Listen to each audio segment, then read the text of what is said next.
Hi, I'm Christy with Webbed Presence, and I'm going to show you how to close your business on Google Business Profile. The first thing you need to do is pull up your browser and go to business.google.com. If you're not already logged into your Google account, you'll get a screen that looks something like this. Go ahead and log in to the account you used to create your Google Business Profile now. Once you're in your account, you'll see a screen similar to this one. I have blocked out the company's name for their privacy, as this is one of my clients. But I want to show you how easy it is to close a business on Google without actually doing it. From this screen, click on the checkbox next to the business that you want to close.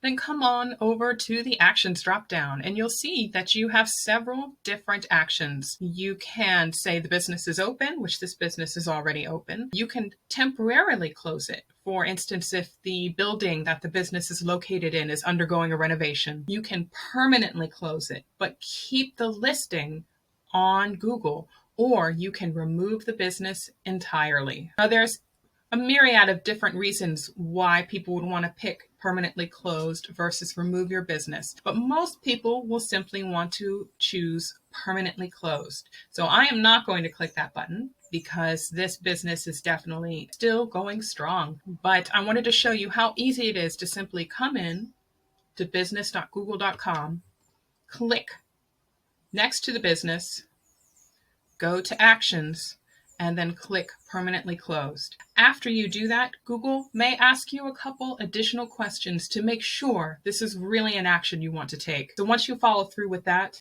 the business will finally no longer show up in the local pack.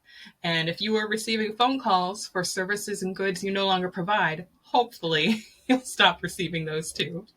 If you have any other questions, feel free to contact me. You can find my contact form, my mobile number, and my email at webbedpresence.com. Thanks.